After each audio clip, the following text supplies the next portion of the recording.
This is the Sixth Man Show, an Orlando Magic podcast, with your hosts, Kevin Tucker and Jonathan Osborne, covering all things Magic basketball. By fans, for fans. Go Magic!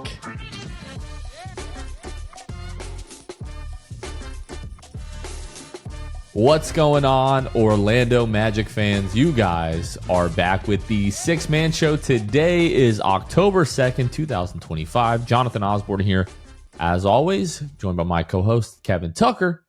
Kevin, what's going on, man? Kind of hard to believe that we're already in October, but here we are. Jonathan, this is the last episode that we're going to do without Orlando Magic basketball for this season, which is wild to say. But as far as how I'm doing, I'm going to jump the gun a little bit, Jonathan, because I know we're going to talk about this. But Tuesday after media day, true, that's after media day. Tuesday after practice, the Orlando Magic posted on social media this nice little montage, of different clips and things, and we're going to talk about that. But there was one clip in particular in that made me feel some things that I hadn't prepared myself to feel.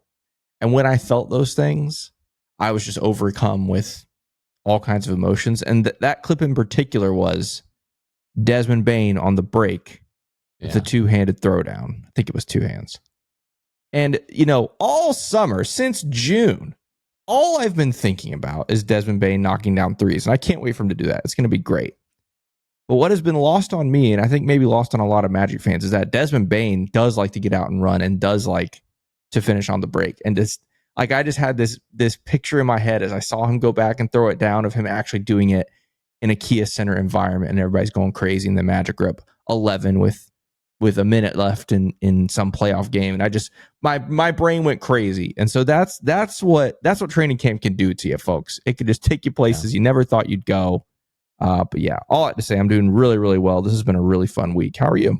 I'm doing great. Obviously, we're going to talk about like the training camp footage that has come out, the one that we're not really supposed to react to, but we're going to do that anyway, because what the heck else are we going to talk about here? But my favorite clip was like the Paolo, the no look to, I think it was Jamal Cain. I could be mistaken about that. But then seeing Jalen like run up to Paolo and those guys like jumping up and, like kind of chest bumping or whatever. And Jalen's looking spry. I was about to say Jalen did a lot of jumping there too. Like that wasn't like a half-hearted, oh, I'm scared to get hurt, little bump. No, he full sent it there. Yeah, for sure. Yeah.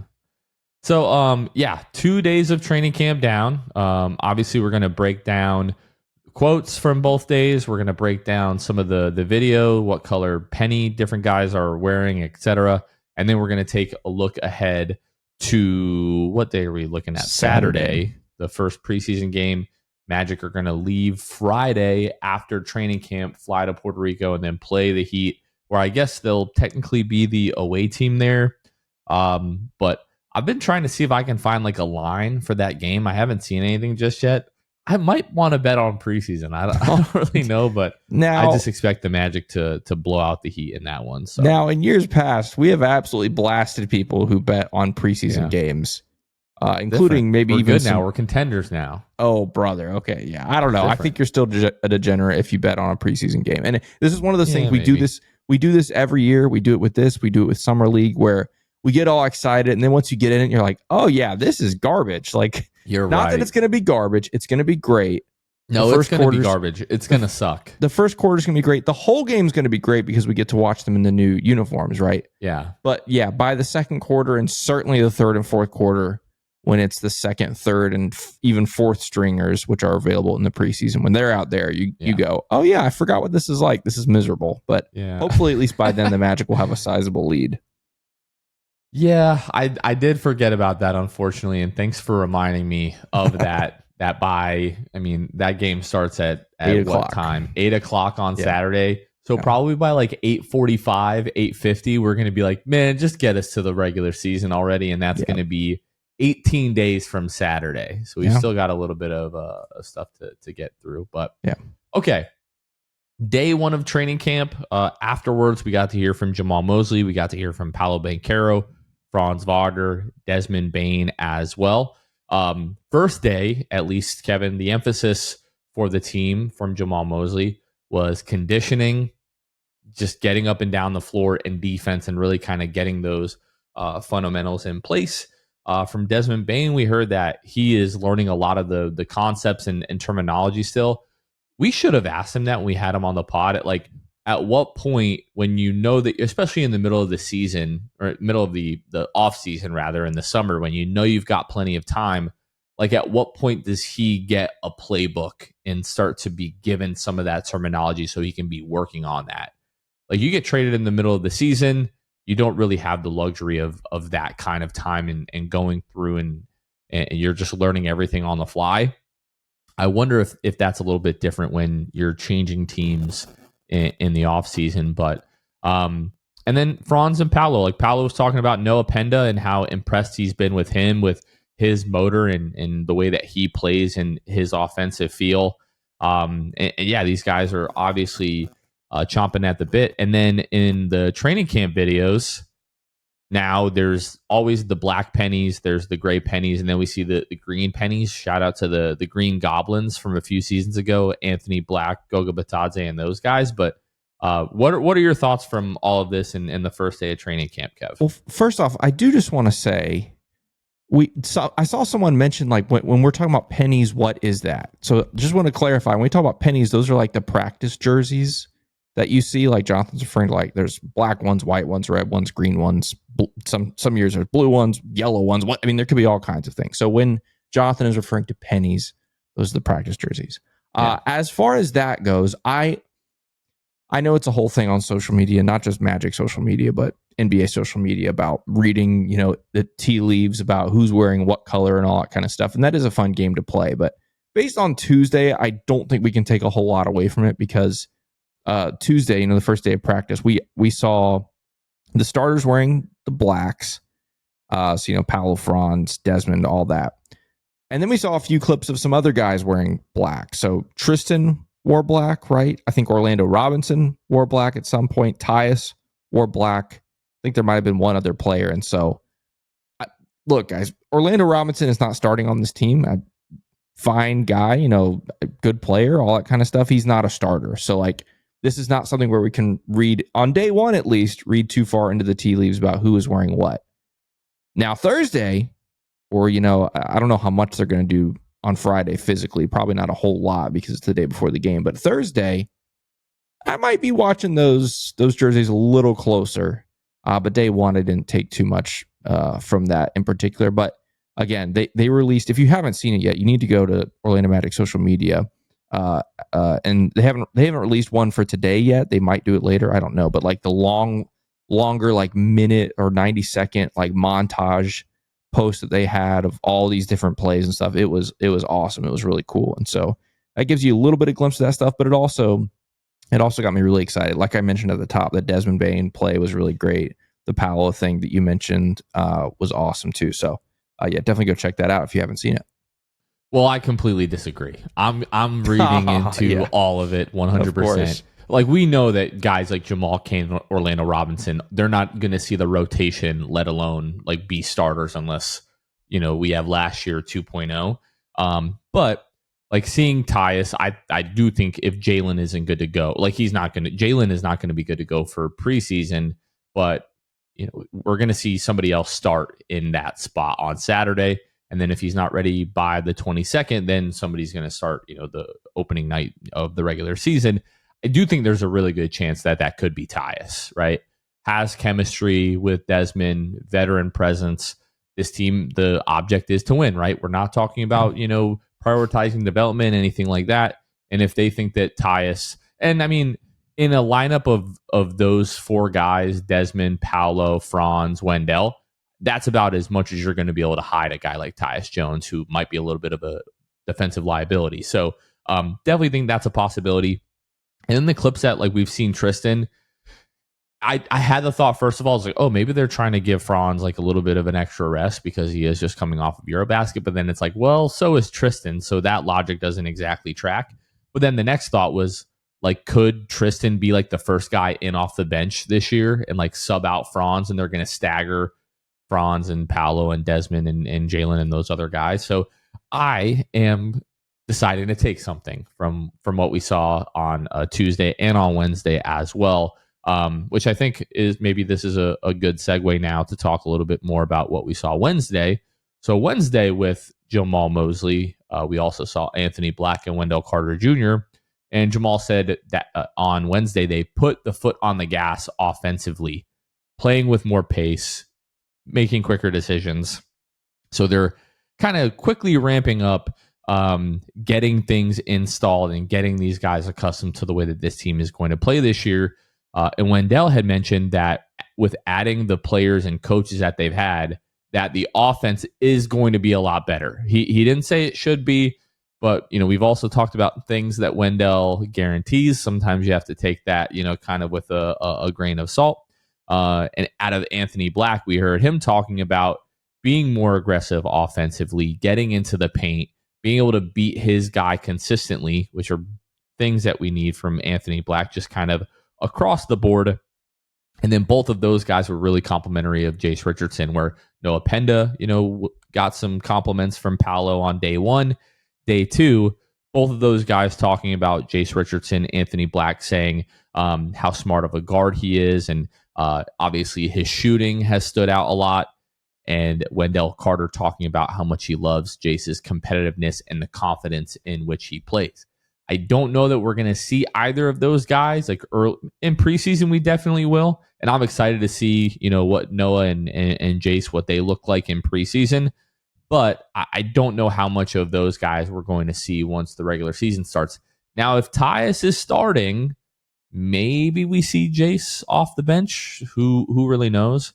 But again, day two, Tyus, Tristan playing with the starters as well. So just you have to make your own personal decision of how much you want to invest into those clips. And I'm taking them for, at face value. Yeah.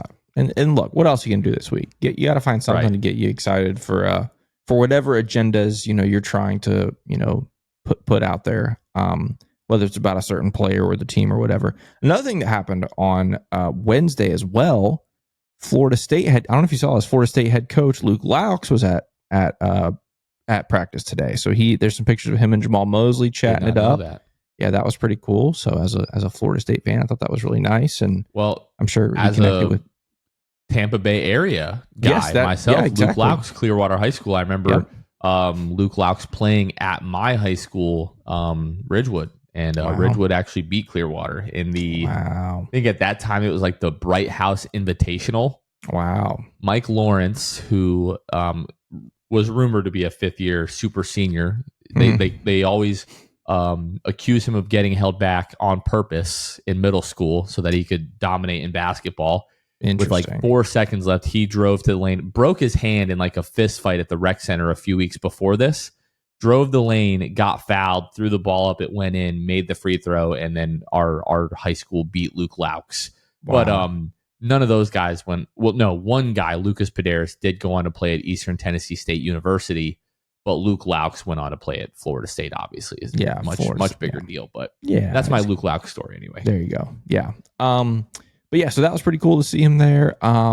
Just thinking about some of the other things, like you mentioned, Jace Richardson got some of that hype on Wednesday. I'm definitely excited to see him play. I think again, just watching some more of that. Oh, that's what it was.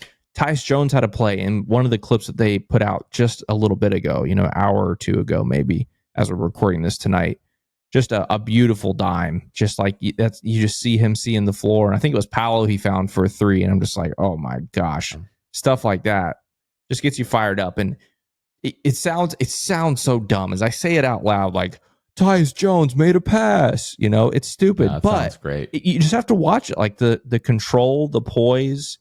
Like it's just not something we've had at the lead guard position in a long, long time. We haven't had since veterans. DJ Augustine, maybe. I mean, yeah, we haven't had a veteran dude running point in several years. And it sounds dumb, but when you watch it, you just kind of understand. Like, there's a certain level of comfort and poise that a veteran lead guard with a lot of experience and a guy that has, a great assist to turnover ratio and can shoot the ball and all those things.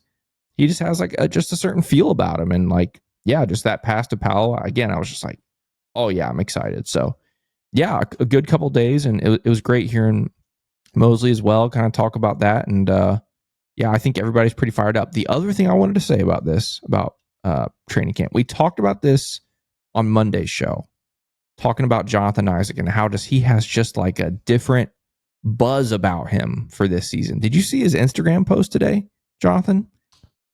It was pretty late. I think it was like after practice today, but I'll pull it up and I saw read one it. of him like smiling. I don't know that I saw the one that you might be referring to. The caption is what did it for me, because I was just like, oh my goodness. Yeah, this was this was less than an hour ago. Yeah, so it was recent. Oh, he says, yeah, no, I have year not seen 9 this for thing. your boy. This year feels like none other. War ready with sunglasses.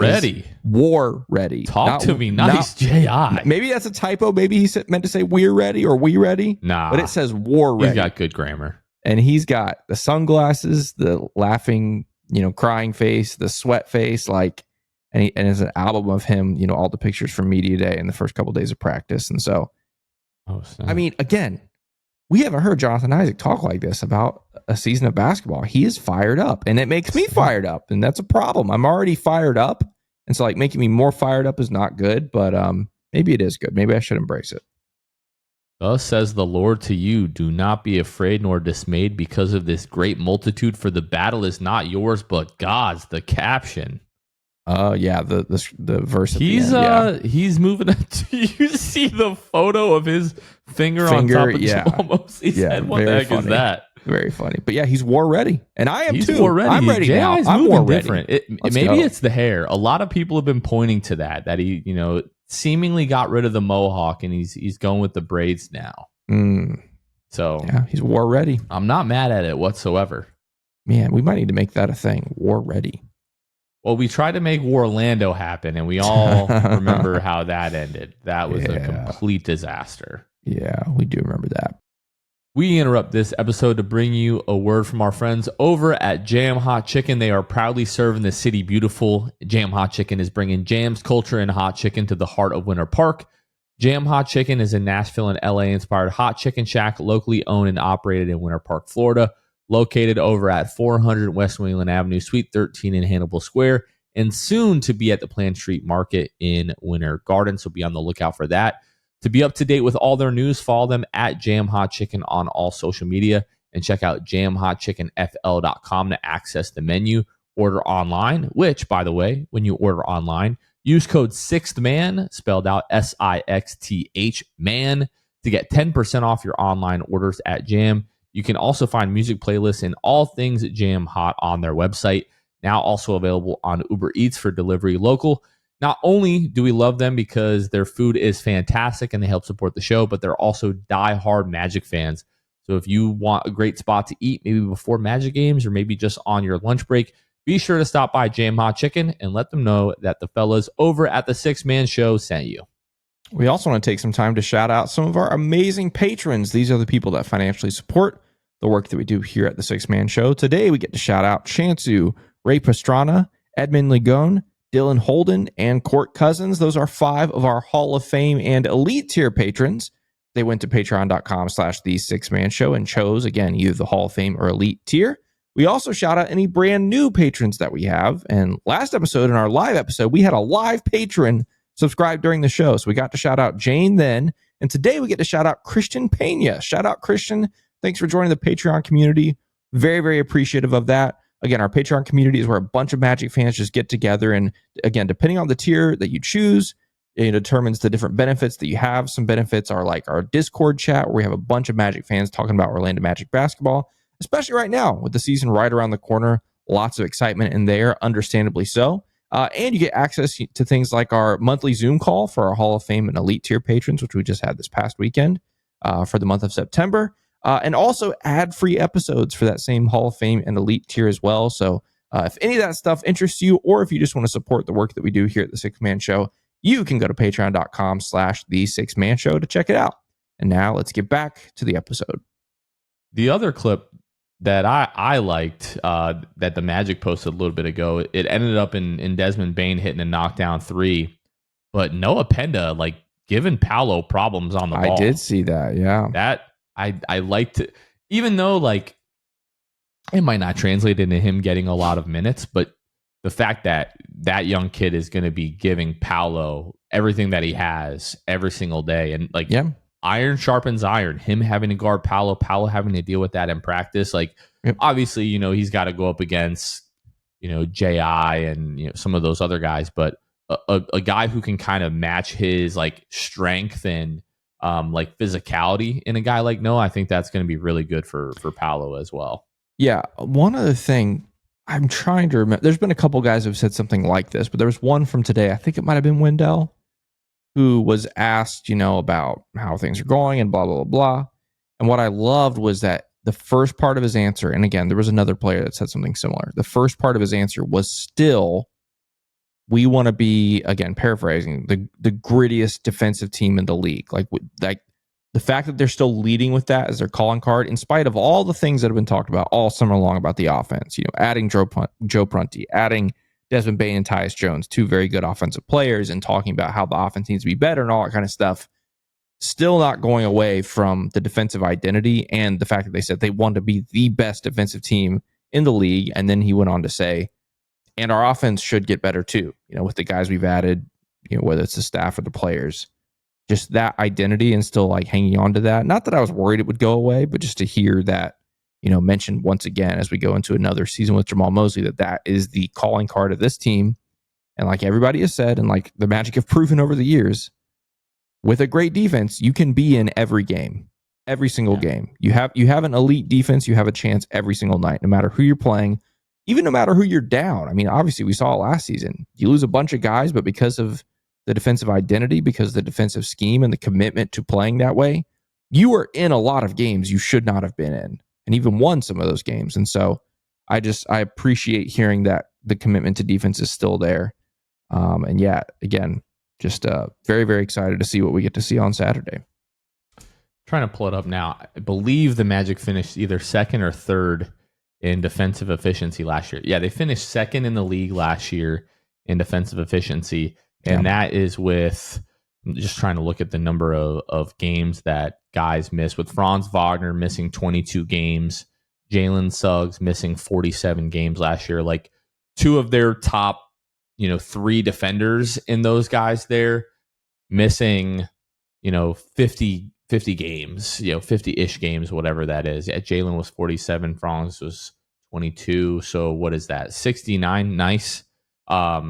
Those guys missing a ton of games, and you were still able to be the second best defensive team in the league last year. Yeah. So even though you're losing Kentavious Caldwell-Pope, if you can get 75 games out of Franz Wagner, if you can get 65 games out of Jalen Suggs, even though your personnel is getting a little bit worse, having those guys just be available more, the Magic yet again could end up being, first or second in the league. I do think like Oklahoma City was just so much better than everybody defensively. Like the Magic were at a 109.1. OKC was first at 106.6. Like the difference between 1 and 2 was the difference between like 2 and 9 last year. They were just so good. So I don't know if like striving for that. Yes, absolutely all about that. Being 2 or 3 or 4 in the league is absolutely good enough. Why are you shaking your head at me? Because I think this team can absolutely be the best team in defensive efficiency because of what you just said, because of the number of games that were missed last year. I know that gap is big. It was 3. But when you talk about those guys missing almost 70 games, I think that gap could have been a lot tighter. Sure. I mean, that's a lot. And that's fair. And it's always hard to say like, hey, this team should be the best defensive team in the league. Like that, I know. Even the homer that I am, like just be top 5. Top 5 to me is good enough. That should be the floor though. Right. Like if you're 6, that is not good enough. But yeah, like top 5, that means you are like an elite team on that end of the basketball. Yeah. And as long as we're not, what was it last year? 27th? Like we get into the 13, 14, somewhere around there offensively. Now all of a sudden you're talking about being like a top, 5 team in the entire league, not just the Eastern Conference. Yeah, absolutely.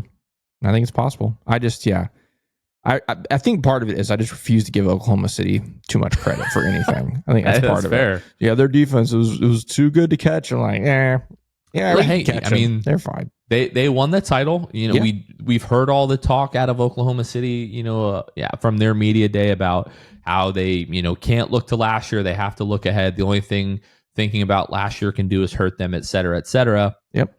We still see it over and over again. Teams have a little bit of that finals hangover, at least the first month or so of the season. So, but no, can they? Yes. I'm just not just going to come out and be like, yes, they need to be the number 1 defensive team in the league. That's just kind of a little bit too far for me to say that. Yeah. Kev, let's now look ahead to Saturday. Talk a little bit about what we're looking for in this game specifically, and then just kind of like bigger like picture preseason stuff. So this one, Saturday, 8 o'clock, it's going to be on NBA TV, but it's also going to be on FanDuel Sports Florida. So we'll be able to hear from David Steele, Jeff Turner, Dante Marchitelli, and Kendra Douglas. This is going to be at the Coliseo de Puerto Rico in San Juan. So, I'm interested to see what that environment is going to look like. I'm actually looking up the Coliseo now. Looks like a pretty nice building. Yeah, 18,000 seat capacity. So it is and should feel similar to like an NBA arena. But apart from the venue, obviously, what are you looking for specifically from the Magic in Game 1? First off, I hadn't seen that they put this as an NBA TV game, so that's pretty cool. That means people that maybe don't have League Pass can watch that. If you're maybe out of the Orlando market and you're trying to watch this game on Saturday, you can tune in on NBA TV. That's pretty cool. There's always a way to watch. Well, there's other ways if you sail the 7 seas, but I was saying, if you also happen to, subscribe to some sort of TV package, YouTube TV or whatever, you can do it that way. Okay. As for the game, all right, let me just spitball some of these, and these are in no particular order. These are just as they pop up in my head. Obviously, we already talked about this a little bit, but who's starting? We know 4 of them. Who's the 5th starter? I think I'm interested to see that. Is it going to be Tyus? I'm leaning that way right now based on some of the stuff I've seen. But I'm interested to see who that is. I want to see who makes the first basket in our new uniforms. So we'll see who gets the first bucket on Saturday. Obviously, I want to see not just Desmond Bane. I want to see how Desmond plays with Paolo and Franz. Like, I think just that trio, gosh, I think the sky's the limit with the 3 of them and what they can accomplish offensively. Sticking with the starters, there's been a little bit of like Wendell momentum this week. And so I want to see how he looks, what? You couldn't help yourself. No, I can't help myself. He's the X factor. He is it. He's the X factor for me for this team this year. And so a little bit of momentum for Wendell. I want to see how that looks. And then obviously like the bigger questions for me, like I think Jace is probably up there for me. Like I want to see some Jace minutes. Very high towards the top of my list. Yeah. Obviously we got to see summer league stuff with him, but maybe not as much as we wanted. But then to see him with real NBA bodies, I think is going to be very interesting. And I hope we get to see Jace in minutes where he's coming up against NBA players. I think that's what I'd really like to see. Can I make an early freezing cold take submission? Okay. And it's because it's gonna come out scorching, but we may visit it later on down the line. Please. If Jace and we just had this conversation about Jed Howard. If Jace Richardson is like the idea of him is fully realized, this is going to make a lot of people mad. He has the potential to like be what we needed Cole Anthony to be. Oh yeah, sure. He's a little bit more frisky, defensively, especially like with his hands and just his ability to, get in lanes and smaller deflections also and stuff like that. Yeah.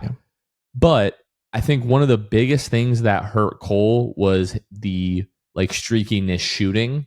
Yep. And if Jace can just be a guy who comes in and can knock down, a 3 or 2 a game, that's going to be really big for this team. So in a lot of ways, I do feel like he's a little bit better of a fit. Probably never going to be the same kind of microwave guy that Cole could be. Like all of a sudden one night he just gives you 30. But I think he could just be a better fit just in terms of consistency. People are going to hate this. I'm not meaning to like rag on Cole or anything. We all love Cole. I know there's a lot of Cole lovers out there still. But I feel like Jace has the opportunity a year from now. We'd be like, hey, this is what we needed from Cole. So I am really looking forward to see what Jace can do in this first game.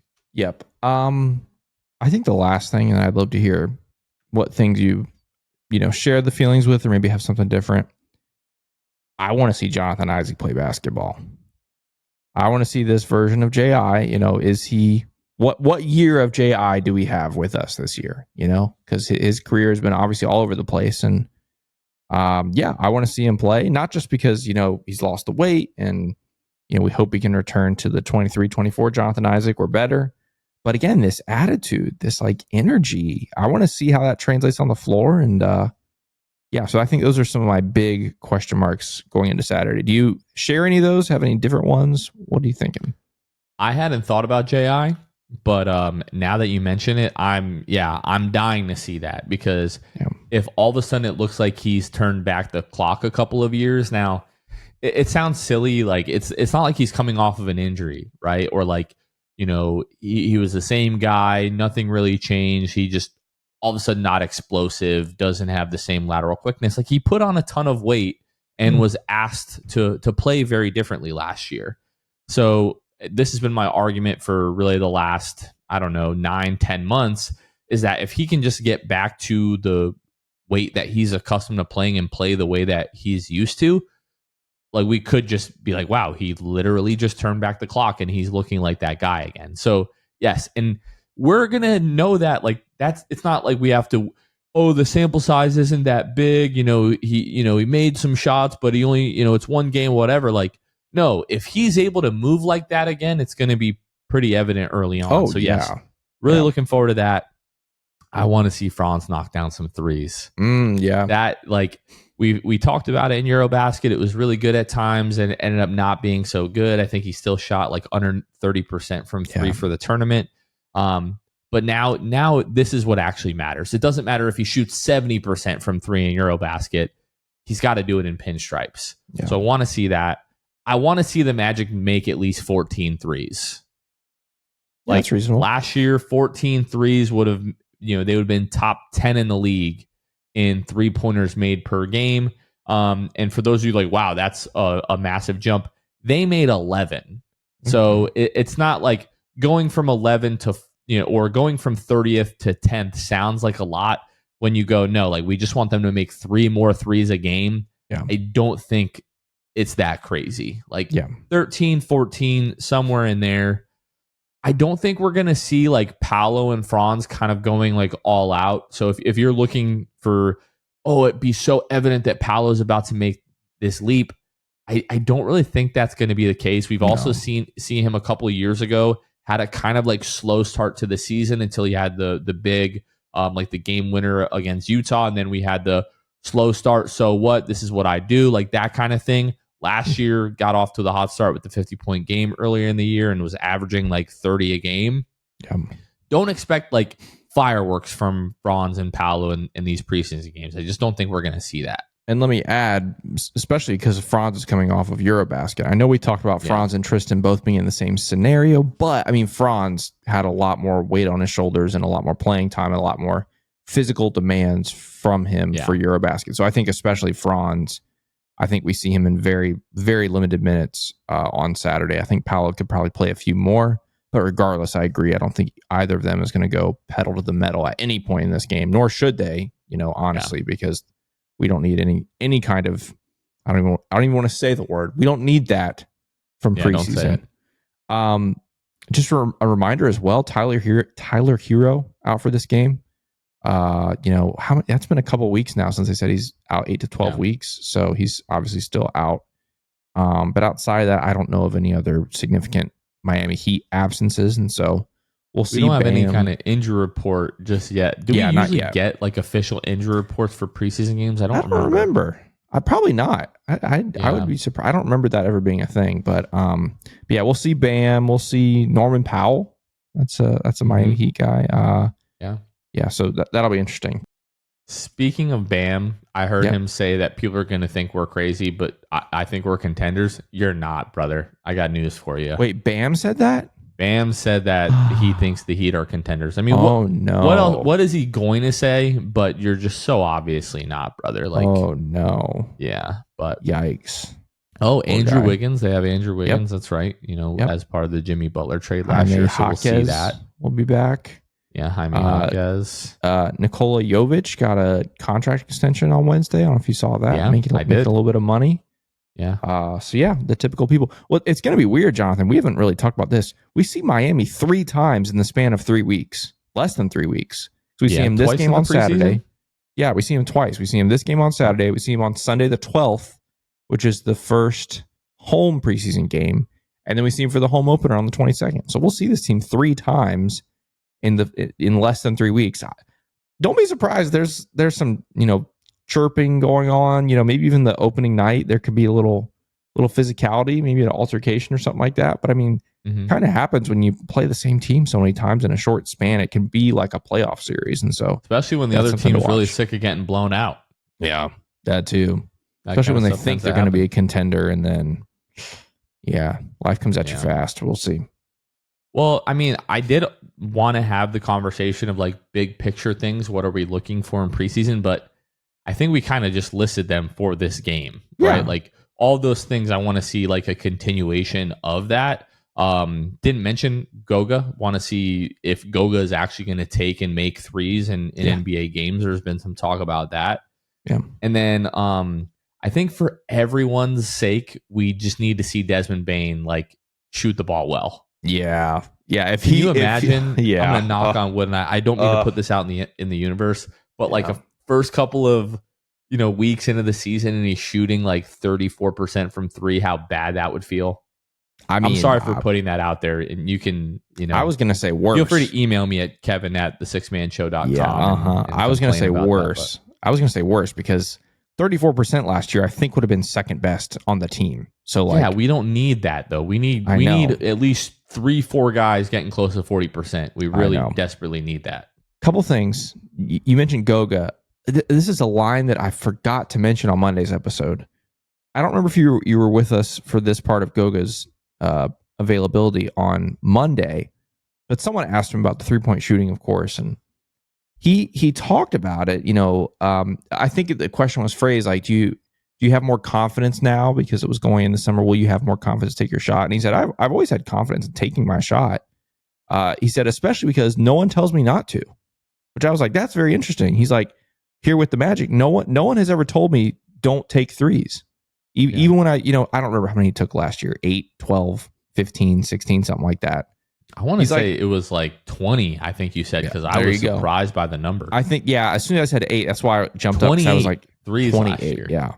But yeah, he's like, no one has ever told me not to take threes. No one has ever said that. They trust me, they trust me to be smart, take good shots. And also, if I don't have a shot, if I don't have my shot, not to take it. But I thought that was kind of interesting when you mentioned. I know one person that would scream at him whenever he would take threes.